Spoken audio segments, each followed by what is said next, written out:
आणि आता आपण बातम्या विस्ताराने बघूयात। जर औरंगजेबाची कबर हटवायची असेल तर राज्यामध्ये आणि देशामध्ये भाजपची सत्ता असून ती का हटवली जात नाही असा सवाल विरोधकांनी केलाय। आणि या संदर्भातला नेमका कायदा का आहे, पुरातत्व विभागाचं किंवा खात्याचं नेमकं कोणत्या आधारावर कबरीचं संवर्धन केलंय, त्यासाठी पाहूयात हा रिपोर्ट। काहीही झालं तरी या महाराष्ट्रामध्ये औरंगजेबाच्या कबरीचं महिमा मंडन होऊ देणार नाही। डबल इंजिन सरकार जे आहे ते नुसतं वाफा सोडतंय का? तुम्ही सरकारकडे जा, मोदींकडे जा, ही कबर तुम्ही उद्ध्वस्त करा।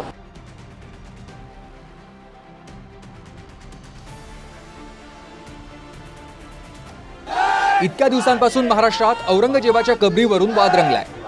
मात्र जर राज्यात आणि केंद्रातही भाजप सरकार आहे तर मग त्यावरून वाद करण्याऐवजी कबर काढून का टाकत नाहीत असा सवाल विरोधकांनी भाजपाला केलाय। ESIने त्याला 50 वर्षापूर्वी संरक्षित म्हणून अशा प्रकारचं त्या ठिकाणी स्थळ म्हणून घोषित केलेलं आहे आणि म्हणून त्याचं संरक्षण देखील करायची जबाबदारी ही राज्य सरकारवर आणि केंद्र सरकारवर येऊन पडलेली आहे।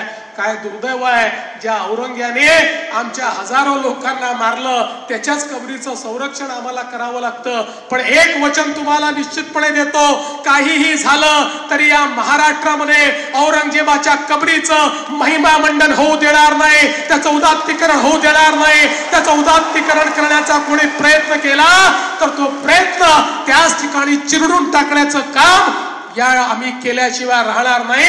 हे वचन छत्रपती शिवरायांच्या या मंदिराच्या समोर आपल्या सर्वांना मी देतो। डबल इंजिन सरकार जे आहे ते नुसतं वाफा सोडतंय का? कारण मुख्यमंत्र्यांनी ही कबर उखडण्यामध्ये असमर्थता दाखवलेली आहे आणि त्याला केंद्राचं संरक्षण आहे। तर मग केंद्र सरकारला विचारलं पाहिजे किंवा भारतीय जनता पक्षाला आम्ही विचारतोय, तो औरंगजेब तुमचा कोण लागतो?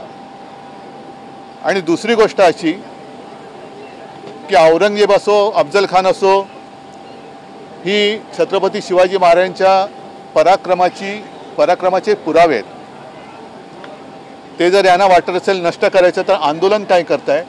तुम्ही सरकारकडे जा, मोदींकडे जा आणि मोदींना म्हणा की गुजरातमध्ये जन्माला आलेला औरंगजेब जो महाराष्ट्राने त्याला मुठमाती दिली ती कबर तुम्ही उद्ध्वस्त करा। आणि तो जेव्हा सोहळा कराल तेव्हा चंद्राबाबू आणि नितीश कुमारला प्रमुख पाहुणे म्हणून बोलवा। आहे सोपा विषय आहे, त्याच्यात दंगल करायचं कारण काय?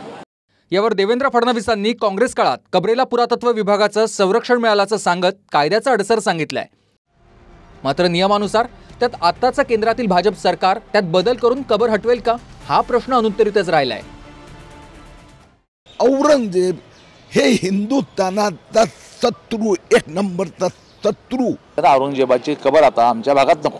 औरंगजेबाची कबर काढलीच पाहिजे हे आमचं मत आहे की त्याची जी काय मोठी कबर आहे ती त्याने हटवावी आणि त्याचं थडगं ठेवावं। या महाराष्ट्रात थडगं सुद्धा असू नये अशीच माझी पण भूमिका। जी मातीची आहे तेवढी ठेवावी, बाकी जी संगमरमर आहे तेवढं साफ करावं।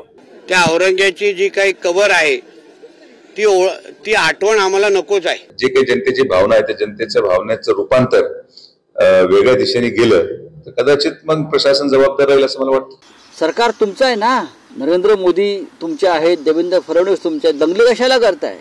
सरकारने जाऊन कबर उद्ध्वस्त करून टाकावी। मोहनराव भागवत, देवेंद्र फडणवीस, एकनाथ शिंदे, अजित पवार या 4 लोकांनी हातात कुदळ फावडे घेऊन जावं आणि त्यांच्या लोकांच्या ज्या इच्छा आहेत त्या पूर्ण कराव्यात। काय चाललंय या महाराष्ट्रामध्ये? आम्ही वारंवार सांगतो आहोत की छत्रपती शिवाजी महाराजांचा शौर्याचं ते मेमोरियल आहे की एक औरंगजेब इथे आला, एक अफजल खान इथे आला, एक शाहिस्त खान इथे आला आणि इथून परत नाही गेला। छत्रपती शिवाजी महाराज आणि संभाजी महाराज हे भाजपचं कधीच शौर्याचं आणि विजयाचं प्रतीक नव्हतं आणि नाही। त्याच्यामुळे आधी विलन संपवला की हिरो आपोआप संपतो। त्याच्यामुळे विलनवरती हल्ला करून महाराष्ट्राच्या हिरोना संपवायचं। 1951 सालापासून भारतीय पुरातत्व विभागानं औरंगजेबाच्या कबरीला संरक्षित वास्तू म्हणून घोषित केलंय। संरक्षित वास्तू म्हणून एकटी हीच कबर नव्हे तर देशातल्या पुरातन वास्तू, मंदिरं, मशिदी, चर्च, शिलालेख, गडकिल्ले अशा सर्वच गोष्टींना पुरातत्व विभागाचं संरक्षण आहे। संरक्षण आहे म्हणजे काय? एखादं प्राचीन स्मारक वा कोणतंही स्थळ महत्त्वाचं असल्यानं त्याला कायद्याचं संरक्षण आहे। यात एखादी वास्तू संरक्षक यादीतून बाहेर काढायची असेल तर त्याचा पूर्ण अधिकार केंद्र सरकारकडे आहे. माहितीनुसार 1978 या दरम्यान 170 वास्तू संवर्धन यादीतून हटवण्यात आल्या. 2023 मध्ये पंतप्रधानांच्या आर्थिक सल्लागार परिषदेनं वास्तू संवर्धन यादी पुन्हा बनवण्याचा आणि काही वास्तू यादीतून हटवण्याचा सल्ला दिला होता. मात्र अद्यापही त्याबद्दल कोणताही निर्णय झालेला नाही. यावर महाराष्ट्र सरकारच्या सांस्कृतिक विभागाला संबंधित कबर संवर्धन यादीतून हटवा म्हणून केंद्र सरकारला प्रस्ताव द्यावा लागेल. तसा प्रस्ताव आजवर महाराष्ट्र सरकारनं पाठवलेला आहे का याचं उत्तर मिळालेलं नाही. पण जर सत्ताधाऱ्यांना कबर नको असेल आणि राज्यात देशात भाजपचं सरकार असेल तर मग कायद्यात बदलासाठी अडथळा काय हा प्रश्नही विचारला जातोय.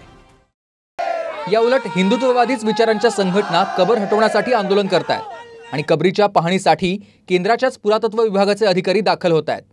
एकीकडे काही सत्तेतील नेते कबर कशाला हवी म्हणून हटवण्याची भाषणं देत आहेत आणि दुसरीकडे त्याच आंदोलनाच्या पार्श्वभूमीवर सरकारनं कबरीभोवती पोलीस बंदोबस्तही वाढवलाय. दुसरीकडे हिंदू जनजागृती समितीच्या दाव्यानुसार माहिती अधिकारातून आलेल्या आकडेवारीची ही चर्चा महाराष्ट्रात रंगली आहे. समोर आलेल्या माहितीनुसार केंद्र सरकारच्या पुरातत्व विभागानं औरंगजेबाच्या कबरीच्या देखभालीसाठी 2021-22 मध्ये 2,55,000 तर 2022-23 सालामध्ये 2,636 रुपये खर्च केले. ही माहिती माध्यमांमध्ये आल्यानंतर यावरूनही गदारोळ झालाय. किती दुटप्पी हिंदुत्व आहे फडणवीसांचं. मग तो कोरटकर छत्रपती शिवरायांचा अवमान करतो, त्याला अटक नाही केली जात पाहुणा आहे म्हणून. ते सोलापूरचा छत्रपती शिवरायांबद्दल वाईट बोलतो, त्याला अटक नाही केली जात. कबर कशी काढायची द्या उत्तर, जनतेचं उत्तर आहे. ही प्रश्न आहे तुम्हाला. पोलीस तुम्ही लावले, तुमच्या मोदी सरांनी 2,60,000 रुपये तिथं त्याला त्या औरंगजेबच्या दिवाबत्तीसाठी दिलेत, हार आणण्यासाठी दिलेत. त्यांनाच प्रेम आहे, फक्त यांना मारामाऱ्या लावायच्यात गोरगरिबात आणि सत्ता भोगायची. रोजीरोटीला हे गोरगरिबाला लावणार नाहीत. पोलीस जर हटवले तर तुमची भूमिका काय? तुम्ही जाऊ शकाल तिथे? त्यांना का रोग आला का जायला? देवेंद्र फडणवीसला ते जाऊन दांडका घेऊन तिथं, त्यांना नाही का जमत? हिंदूचं प्रेम आहे त्यांना, जावा त्यांनी दांडका घेऊन तिथं. शिक्षकांचा प्रश्न नाही सोडित, ECBCचे EWSच्या पोरांचे प्रश्न येतात ते सोडित नाही, मराठ्यांच्या आरक्षणाचं आहे, धनगराच्या आरक्षणाचं आहे ते सोडित नाही. ते उगा थिनगी टाकून द्यायची आणि मग गोरगरिबाला काय भांडणाचा कंड हा तेच कुठे एकामेकाला. हे समजून घेणं लय गरजेचं आहे. हे आपल्याला येड्यात काढतंय. तुर्तास अधिवेशनात शेती, रोजगार, वीज, रस्ते असे अनेक महत्त्वाचे प्रश्न बाजूला पडून ज्या कबरीवरून खल रंगतोय ती सत्ताधाऱ्यांना नको असेल तर त्याबद्दल फक्त शाब्दिक इशाऱ्यांऐवजी केंद्राकडे शिफारस का करत नाहीत असा सवाल विरोधक करतायत. Bureau report, TV9 Marathi.